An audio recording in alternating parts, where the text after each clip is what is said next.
This is your place for all things Grand Rapids Griffins and all things Toledo Walleye. This is the Hockeytown West podcast with your hosts, Brandon Cook, Nick Harrington, and Travis Foch. Well, we're back with another post-game recording after Game 2 of the Central Division Finals, and we'll be honest, this will be a short one. We'll give you about 20 minutes tonight because that's about all the Griffins gave us tonight on the ice in this game. Griffins lose this one 4-3 in overtime. They are now down 2-0 in this best-of-5 series as this shifts back to Chicago now for Games 3 and 4. In Game 5 in Grand Rapids next Saturday if necessary. And if we sound sad about it, it's because we are. You're up 3-1 and you lose in overtime. I'll be honest, we were just kind of shocked, stunned. I think that's the quietest I've ever been in a post-game interview session because I was just stunned to what I just witnessed. But welcome back to the Hockeytown West podcast, everybody, your source for everything Grand Rapids Griffins and Toledo Walleye hockey. I'm joined by Nick and Travis tonight. Travis is here just to bring us all the good vibes from Toledo as they are still alive in their series against Fort Wayne, which is a beautiful thing to see. I love to see that they're crawling back into this and making this interesting and hope they can just close it out. It would be so cool to see them come back from this. Travis, I don't know if you know, is there stats available in the ECHL of when's the last time that's happened? How often that's happened? The all-time record for teams being 3-0 in a series is 71-2. And the two times it happened was, I believe, 2010, Cincinnati came back 3-0 down to beat Reading. They went on to win the Kelly Cup that year. And then the other was Idaho. They reverse swept, I think it was Allen. And then Toledo was down 3-0. They've been down 3-0 one time in their existence as the Walleye, and they came all the way back, forced Game 7, and lost 1-0 in triple overtime at home to South Carolina. That's a crazy stat. 72-2, you said? I think it's 71-2. Yeah. Oh, so it's roughly in that number. I know it's two have come back and done it. I think Wow. 74 is what you sent me. Okay. Well, it's something Either like way, that. It's in the dramatic. 70s. Yeah. Well, it would be sweet to see them do that. And if you're wondering about the Griffins' history being down 2-0 in a best-of-5 series, the Griffins are attempting to become the 15th team in AHL history to rally from an 0-2 deficit in a best-of-5. The 2015 team of the Griffins were the 11th team to accomplish that feat, and it's happened obviously multiple other times. It's also become a trend recently in the Central Division with Milwaukee pulling it off in the division semifinals in 2025 against Rockford and in 2024 against Texas. So Milwaukee's done it twice. They haven't done it to us, luckily. I felt like maybe that was one of the teams, but we were not. But the Griffins could become the 16th team in AHL history to do it, so this is not over yet.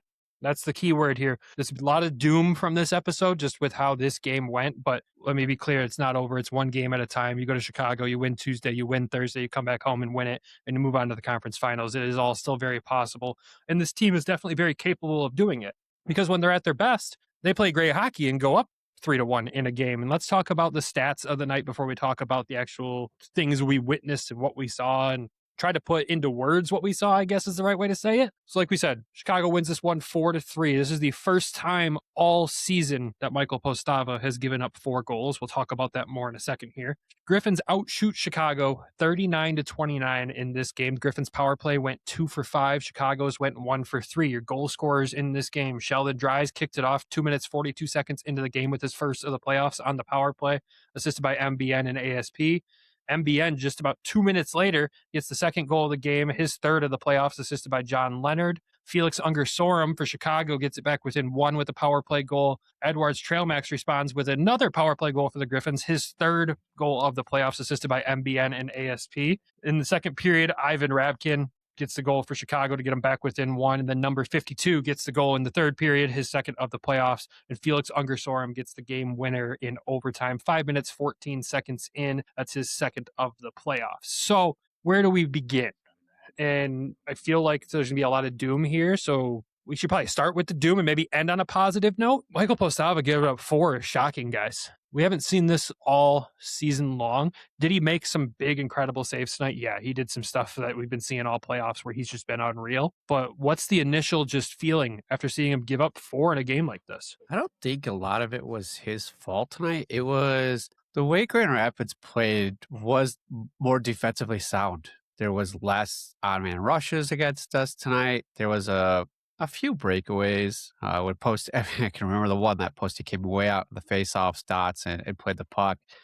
But I don't think that really gave Chicago like any momentum or a chance. He didn't have to be crazy great like we've seen him past, right? Like he's hard to talk on, right?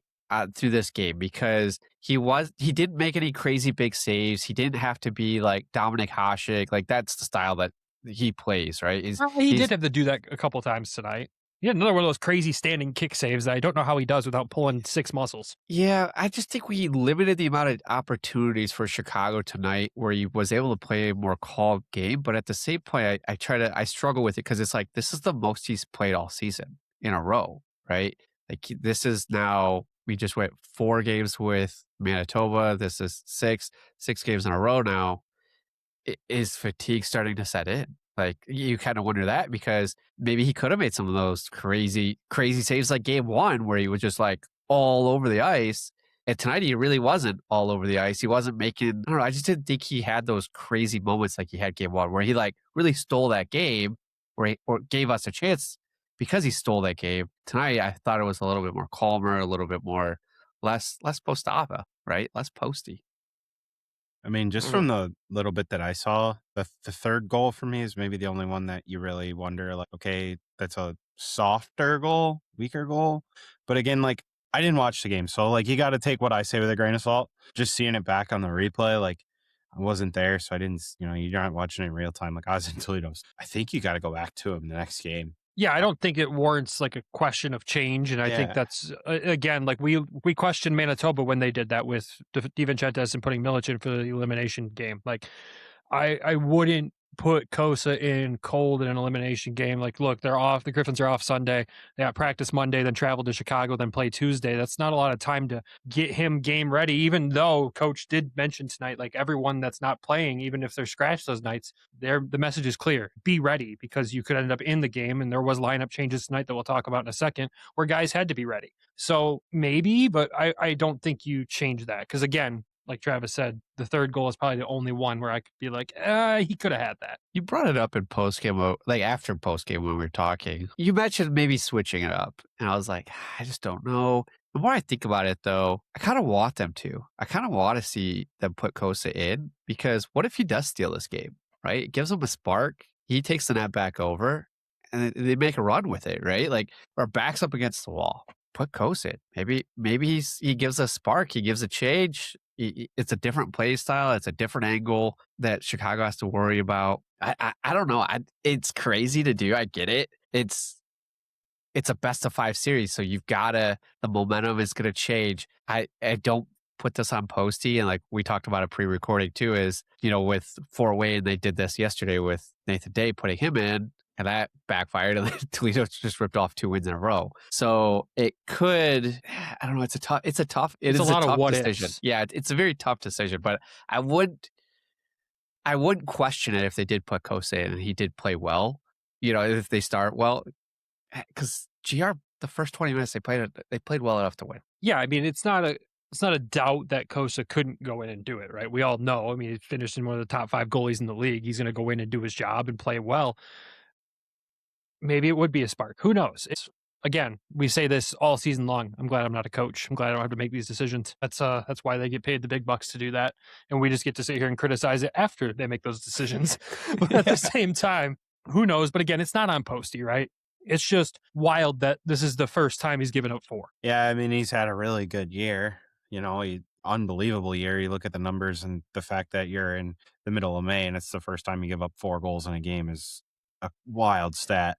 But like I will say, just to circle back to what Nick was saying, like if they do decide, hey, we're gonna go with Cossa, like all this talk on social media the last few weeks, like this would be his opportunity to come in and just shut the door. Like, and his opportunity to, hey, I'm taking the net back and I'm not giving it back. Like that would be the opportunity to come back and like be like, hey, do you guys remember who I am? Like Yeah, I mean, he comes in and posts a shutout. I've got tweets bookmarked for days. I've got the receipts. I'm ready to lock in and go. So, no, I mean, again, I have faith in both goaltenders. Postava has been absolutely unreal. And if you're looking for a spark in a different way, maybe they do that. Maybe they don't. Who knows? We won't know till Tuesday.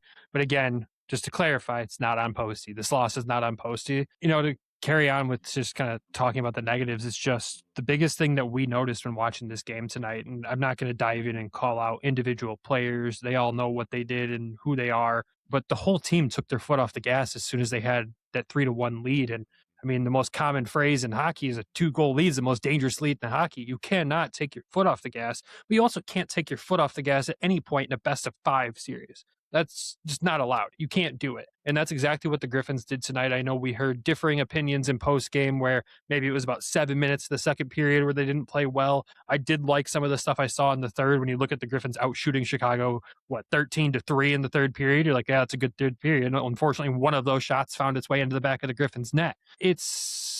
You just got to keep going all gas, no brakes. And we could all see it from press row as soon as the foot came off the gas. It was very noticeable tonight. Yeah, that Sounds first period. Oh, good. I mean, it just sounds like it's last night down here. Like that's how the third period felt down here. So the fact that it's happened for 2 different teams back-to-back nights sucks. Yeah, the vibes are miserable because of that. And the first period was great. They came out, they scored the first goal for the second straight game against Chicago.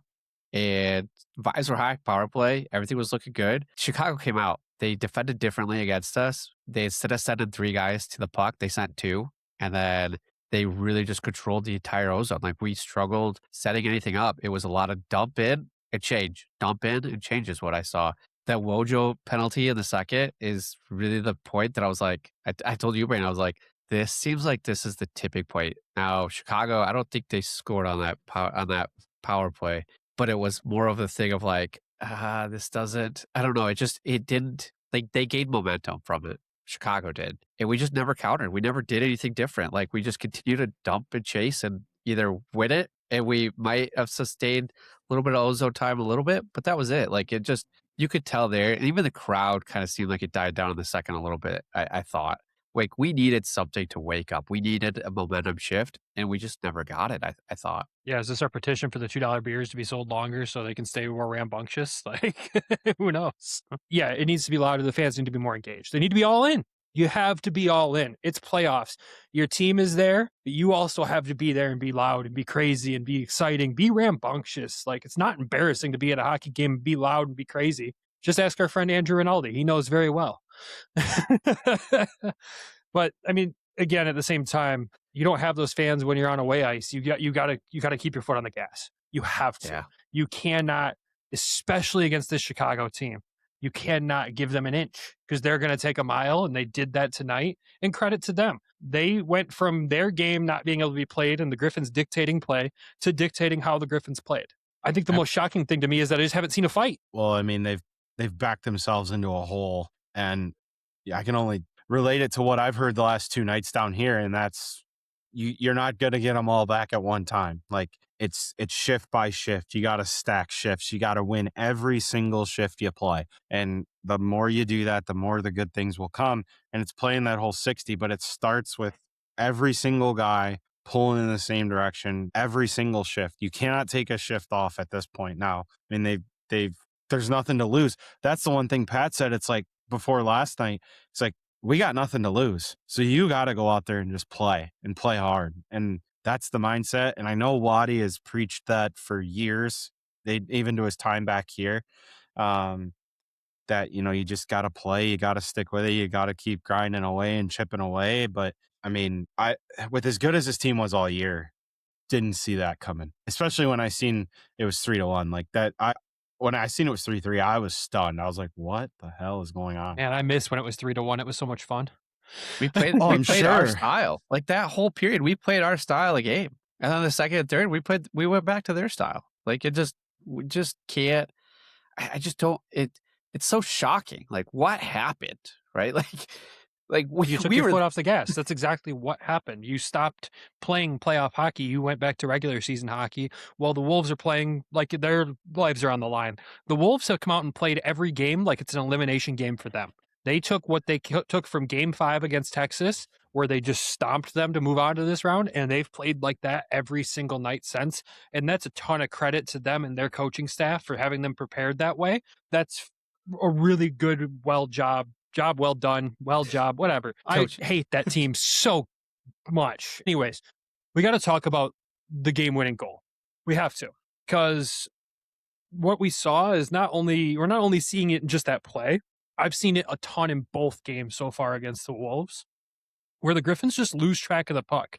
When it's in their feet or in their vicinity, it's like they're not watching the puck. It's like they're watching in front of them to see where a Wolves player might come from. But even they're not identifying that then, because you look at Thursday's game and you look at tonight's game and how many passes went right to a Wolves player's stick, and you're just like, buddy, what are you doing?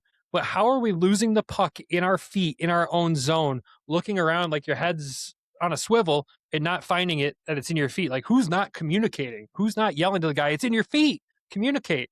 Let your teammates know where the puck is so they can get it, because Lagesson loses it in his own feet, picks it up, throws it up the boards right to a Chicago player, and then the game over. Like, the simplest part of like baseball, you keep your eye on the ball. Hockey, keep your eye on the puck. Well, he's trying to hit the guy coming back and just missed him. But the issue I have is like, I don't know if that's ASP. I can't tell who it was. You guys would have to tell me. It's ASP. He's got to get to the front of the net. That's his man. Like, you can't have a guy wide open in front of the net with a high tip opportunity in the slot. Like, He backs I'm up. looking at it right It's now. weird. Like that's him or Lagesson. Somebody's got to get there. Like, and ASP's watching the puck go to the defenseman. So it's he like, skates down below the goal line. Like, what are you doing? like, you see the guy's going to get the puck at the blue line. You got to get to the front of the net. You're the one that can see the play developing. That can't happen at this point in the season. Like, I hate to say it, but it's just the truth of the reality. Like, they have a guy wide open in front of the net, and I mean, great redirection nonetheless, but you got to get you there. Also can't you got to hit tie the up goal celebration lights in the arena too, and the other team scores in overtime. Whoever hit that button, I want to smack them. Listen, we had that happen last year, and the horn went off. So shit happens. Oh, I know. It does. It does. Shit happens. But no, you're spot on. Like, yes, Lagesson losing that puck, it's a bad look, right? You're like, oh my God, like, that's just embarrassing. It's like Lombardi tripping over the broken stick against Manitoba in overtime. It's the same concept of just like, that's embarrassing, and you feel bad for the player because everyone looks at that replay and is just like, Laggy, what are you doing? But you're spot on, Trav. What was ASP doing just watching this play develop? And why is he going into the corner? Like, that's what I don't get is why are you sinking into the corner when the puck is going up to the blue line? Like, that's where I don't understand. Like, where's he going? Especially when you see Lagesson make the play to the boards. Like, the puck you should be going up the ice at that point with the play continue. Like, you should be in the transition to coming forward, not going behind the net or behind the goal line. It's a breakdown. That's all there is to it. It was a fucked up play as soon as Lagesson mishandled it. And then like, you could tell he's like, I got to move the puck. There's a guy coming. Like, I got to get the puck moved. And he went to make the pass, misses the guy. And it just, there's a guy there. There's a guy in front, bang, bang, and it's over. Like, it. Well, even your forward that's dropping back, and I can't identify who that is from the grainy video right now, but even the forward dropping back to pick that up, like, he was coasting. There was no, like, if he sees Laggy mishandling the puck, go to the puck and get it. Like, don't just coast and watch. That's two players on the ice watching your teammate struggle. Well, I mean, in his defense, like, that's not the forward's responsibility and all that, if that's what you're about to say. No, but at the same time, it's more overtime. or less Go like, get it. Like, he's going to the open space. Like, he's probably anticipating he's going to get that puck, which he did get the puck. He's got to be on the half wall, which he's gliding back to his spot. But the pass was behind him. Like, he's coming this way, and Laggy threw the puck behind him. It was just a bad time.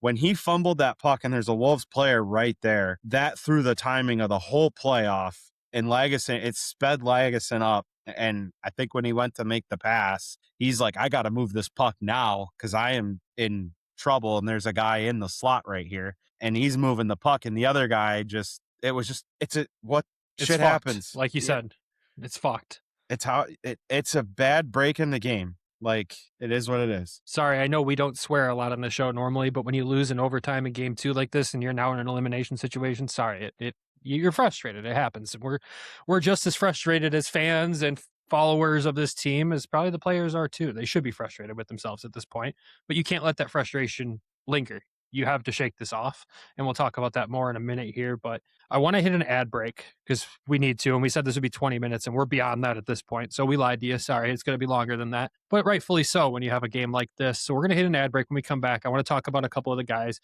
try to spin this mess into a positive somehow, and give you a quick update around the American League. No sport flips faster than hockey. One power play, a goalie pulled with 2 minutes left, and everything changes. DraftKings Sportsbook, an official sports betting partner of the NHL, is built for that kind of chaos. With live betting from puck drop to the final buzzer, yet DraftKings has your back with early exit protection. If you place a pregame player prop bet and your player starts the game but leaves in the first period due to injury and doesn't return, you'll get your bet back in cash. No bonus bets, no opt-in, just real protection when injuries happen early. Sportsbook customers bet just $5, and if your bet wins, you'll get $300 in bonus bets instantly. Download the DraftKings Sportsbook app and use code THPN so you're ready for the moment. That's code THPN. Turn $5 into $300 in bonus bets if your bet wins. In partnership with DraftKings. The crown is yours. Gambling problem? Call 1-800-GAMBLER or 1-800-MY-RESET. New York, call 877-8-HOPE-NY or text HOPE-NY. Connecticut, call 888-789-7777 or visit ccpg.org. On behalf of Boot Hill Casino in Kansas, wager tax pass-through may apply in Illinois. 21 and over in most states. Void in Ontario. Restrictions apply. Bet must win to receive bonus bets which expire in 7 days. Minimum odds required. For additional terms and responsible gaming resources, see sportsbook.draftkings.com/promos. Limited time offer. And welcome back. All right. To just carry on here, as we just had a little Patreon segment where we talked more and more about that last goal there and talking out the different scenarios and what could have happened and all that fun stuff. Let's just talk about some of the guys from this game. And sorry, Travis, I know with you not being able to watch this full game, this segment might be a little harder for you, but at the same time, I do want to talk positively on a player first, and it's just Anton Johansson again, man. This kid has been so much fun to watch through these playoffs so far. He's truly growing into a fantastic defenseman. I know he's only playing third pairing defense minutes right now with this team, and it doesn't feel like he should be making as much of an impact as he is, but boy, has he just been fun. He's been great defensively. When he activates offensively, it's super fun to watch, and the physicality and the peskiness from him just thrives in this environment. Kind of reminds me of when Marco was here, right? Like just a little shit stir in the crease. And Anton's doing on a defensive end tonight. He had 4 shots on that. I noticed him a lot just getting involved scrum wise too. Like he's gonna. We always say we need that guy to bring the dogs into the fight or something. I don't know what you guys say, but something like that. And he does it right. Like he's doing well. I think this is a perfect spot for him. Right, he's kind of mixed with. Can't say he's a veteran defenseman of William Wallander, but Wally's been here, right? Like he was a first pairing defenseman last year. He's on the third pair this year with Anton. Their play styles really gel well together.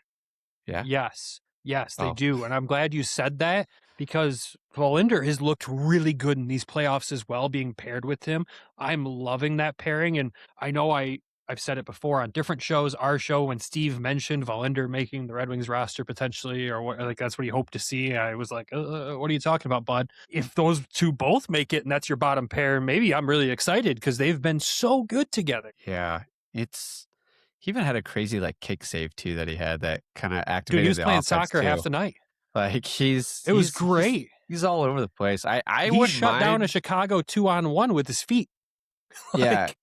And then generated the offense on the other way for I can't remember if it was Shine or Leonard or Tries, but yeah, that'd be an interesting third pairing there because then you can put Albert with Simon like they played here in GR, and then you got Mo and Falk, right? Or I don't know. But well, Sherrod's somewhere in that mix too. But anyways, before we get on Red Wings stuff, that'll get crazy real fast. I just want to point out with Anton, like you can tell, like he's built for the postseason, like, he's built to play in North America. Like full season of this guy, like in North America, is going to be a lot of fun to watch. I think he's gonna be a menace. I think like he's got enough offense that you get that side of it, right? You get the defensive play, which is nice, but you get that jam. Like it's kind of one thing Detroit doesn't have in their system. You look at their D core, like now of guys not in Detroit, like Edvinson's got some jam, right? Like Sider, he's a little snarly at times. They don't have that jam like the next guy to come up that would be that like jam and sandpaper. They don't have that, I don't think, until he showed up. Like I haven't seen it out of Wallander a whole hell of a lot. I haven't seen it No, out I of wish he Tuisto a used his whole hell of a body and lot. physicality Like, more. I only say it, Nick, because like you're looking at me like I'm crazy a little bit. Well, they have a guy. He'll be up there next year. It's Michael brandsegg-nygard. He's got On the Defense. defensive. the okay. Stay yeah, with yeah. us. Yeah, like they don't got that. Like look at some of these, cup teams the last few years. Like they're big physical defense, right? Like Anton's a bigger guy. He plays heavy, but he can also chip in offensively. And on top of it, he's a right shot. Like sign me up. This guy seems like he's gonna really, really, once he's here full time, he's gonna really seemingly transition with no issue because it's worked out great the last couple. He hasn't even 2 probably seasons? played. Well, I mean, he hasn't even played probably 20 games in the American League, has he? Probably not. But at the Total? same time, too, when you look at this, like he's performing like this in the playoffs, and he just played a full season of hockey. Like, Right. Yeah. and he's still got this much gas left in the tank to just go balls to the wall and hit anything that moves, cause chaos, be great defensively, be great offensively. He's been awesome to watch develop. And like you said, a full season of him next year, whether it's here in Detroit, it's going to be a ton of fun to watch. So I'm super excited for him and really glad he's on our team and not the other. I'll say that much for sure. And, I don't want to pivot from the positive side right there to the negative, but we got to talk a little bit about ASP.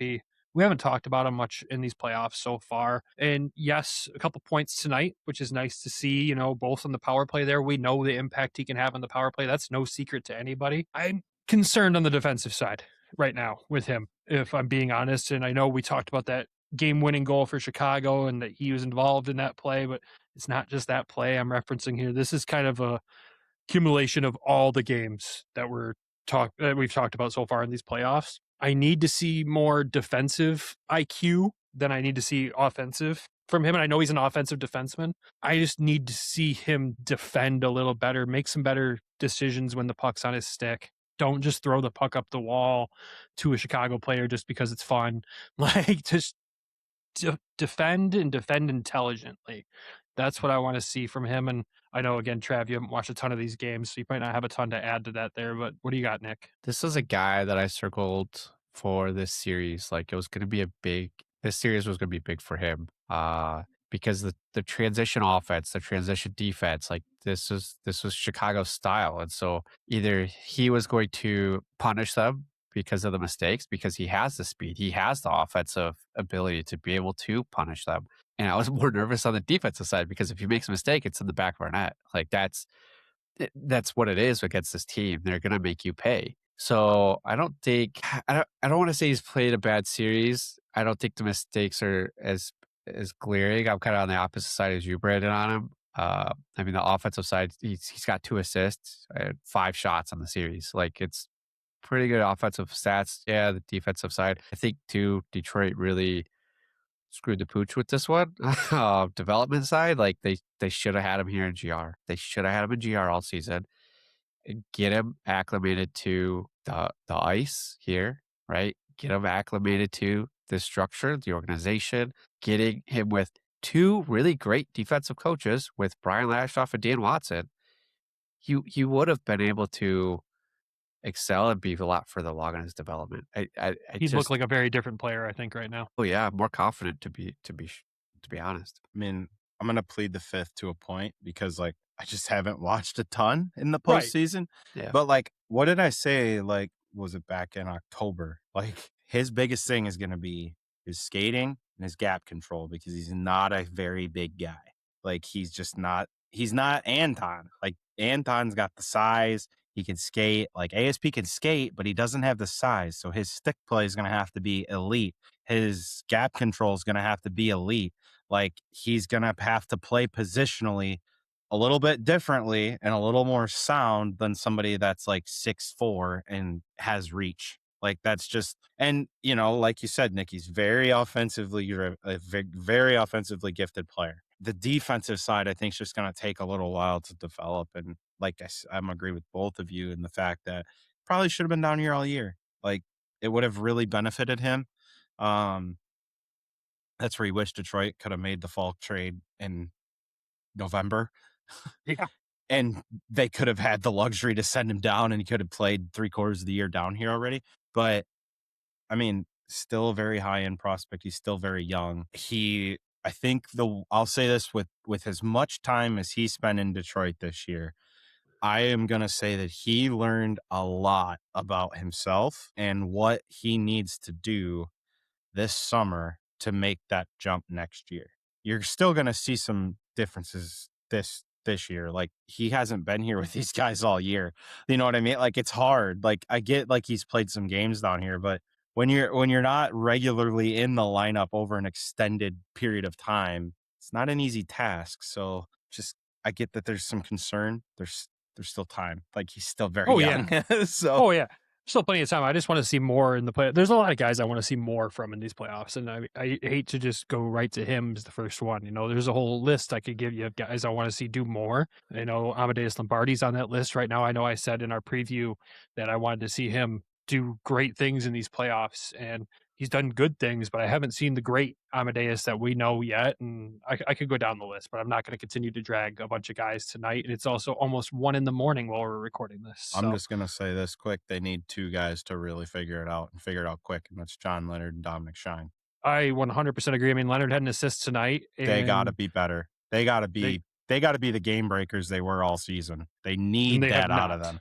They just haven't been in the postseason. Like, I mean, we said it last episode. We called out that entire first line, and we'll pivot to the lineup changes that happened tonight. And we said it in that episode. We'd like to see MBN and Shine swapped, and that's exactly what we saw tonight is one of the changes.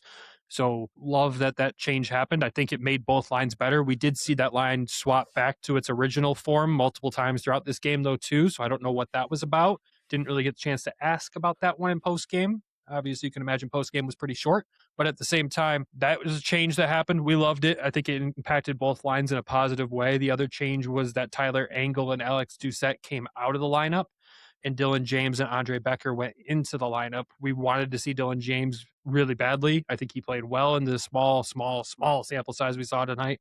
Very limited minutes in that fourth line role. Andre Becker, I thought, looked like he was playoff ready to go, played well tonight as well. I don't know if I agree with pulling Doucette out because I feel like he was one of those guys dragging them into the fight, but at the same time, you want to see a couple guys jump in with fresh legs and see what they can do. Who knows what the lineup will look like for the next game? I don't anticipate too many crazy changes, but who knows? We'll see what happens. But it was nice to see both those guys jump in, and just Dylan James, his first pro playoff game, and I think he handled it very well. Too. I don't think he was super noticeable, which was fine. I think he was noticeable along the boards, which was really good in a good way, in a very good way. He plays an aggressive style of hockey. He can win board battles. Like, there was multiple times behind the Chicago net tonight and in the corners where he was a bull in a china shop. It was wonderful to see. And like Coach Watson said in postgame, the moment wasn't too big for him, which I love that he said that. Like, it showed that there was no real, like, I'm sure there's nerves, right? You're jumping into your first playoff game, but he didn't let him show. And I can appreciate that. And I'm really excited to see what a full season of this kid's going to look like next year. I really am. But we still have some games to play left this year. And hopefully that's at least 3 more games and on to the next round when I'm talking about how many games we have left to play. I don't have much more to say about this game in particular. What I will say is that the motto around the locker room seems to be very clear. 1 game at a time. This ain't over. 1 game at a time. You go in Tuesday, you win that game, and you focus on Thursday. But clearly they're not even worried about Tuesday yet. They're worried about recovering tomorrow. They're worried about practice on Monday and traveling to Chicago, get their rest, and be ready to go. And I think as fans and followers, we all need to be the same way. You can't be doom and gloom. You're down 2-0. You're playing an elimination game every single game for the rest of this round. You've got to be positive. You got to be ready. You got to have fun. And I tell you what, when they come back to Van Andel Arena next Saturday night, I want that place to be an absolute nut house. I want that place to be Toledo times 10. I want it to be Montreal times 10. Make that place the most difficult building to ever play in the history of hockey. And let's close this thing out and go on to the conference finals. This team needs to get to the conference finals. It's been too long, and I'm ready for it. I'm ready to cheer this team on through the conference finals and the finals. That's what I want. But again, 1 game at a time, 1 day at a time. I'm day by day. That's how I operate in life. Nick's minute by minute. Travis is way past his bedtime, so who knows what he's operating on right now. At the same Vibes. time. A high, yeah. The vibes of being high in the clouds right now. Of Toledo wind. Yeah, let's clarify there.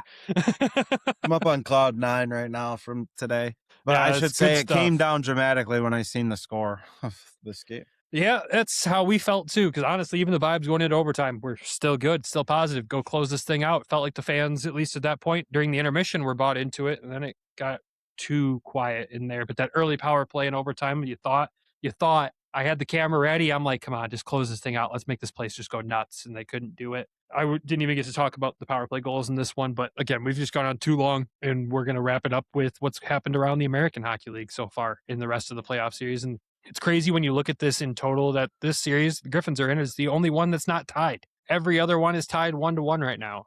Wilkes-Barre Springfield 1-1, Toronto Cleveland 1-1, and Coachella Valley and Colorado tied 1-1. Crazy to see Coachella come back after getting shut out and shutting out Colorado. Love to see that. They're human. That's a good sign for the future for us. But we're trailing 0-2. Got to lock in. Got to go in Chicago and make those fans feel as sad as most of the fans felt when they left the arena tonight. Go in there and rain on their parade and come back to Van Andel on Saturday and close this thing out. One I don't know about shift you at a guys. time. What's one that? shift at a time. One shift at a Not time. even a period at a time. It's one shift at a time. Do the little One things. zone Win entry at a time. Yep. Win a shift, move on. Win a Exactly. shift, move on. That's kind of an Exactly. issue tonight. Try to get into the zone. All right. I'm trying to end on a positive note here, Nick. Here's the positive. We're much better on the road than we are at home. We have a chance to do it. My panic meter is 7 out of 10. We could go in, we could do this in Chicago. We could get the first game. That's all it takes, right?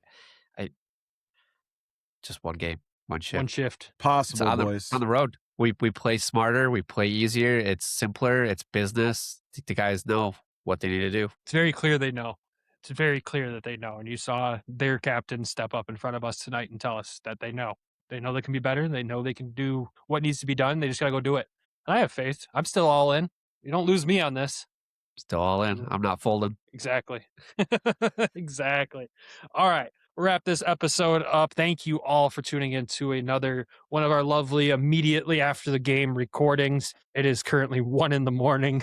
I am exhausted, but we got to thank the sponsors of the show before I can go to bed. And those are DraftKings and Everything Hockey Clothing Company. When you're betting with DraftKings, use code THPN. And when you're shopping at everythinghockey.com, use code WEST to save a few bucks off your order, but you also directly support the show. So we appreciate everyone who's used that, and we'll hopefully go use it here soon. Check out their stuff. It's really sweet. We also got to thank our Patreon subscribers as well over at patreon.com/Hockeytown West podcast. And those are... We've got Michael Asante, Alan and Lori Foch. We have Derek Caesar, Griffin Knott from GR, Elaine Grace, John of Florida, Tyler Ingalls, Darren Swartz, Zach, Peter Grell, Bert Torito, Jason C., Bex, Alan and GR, Joe Schroeder, Dilly, Snail, and Adam Hutchinson. Thank you all for the love and support. We appreciate you guys so much. And we have a really random bonus episode coming your way that was recorded at like 1 a.m, just talking hockey. It was stupid, Nick. but yeah. Enjoy that when it comes your way. But with that, we'll wrap this episode up. Again, thank you all for the love and support and watching these post-game episodes. We hope you enjoyed them. We hope you enjoyed the chaos of this one, and we hope you'll enjoy the chaos of our next one after Tuesday's game and after Thursday's game and after Saturday's game and after game 1 of the conference finals. That's me putting that out there, putting that good vibes out in the universe. Everybody have a fantastic week. We'll talk to y'all again on Tuesday. And as always, go Griffins, go Walleye. Love you. Bye. Thank you for tuning in to the Hockeytown West podcast.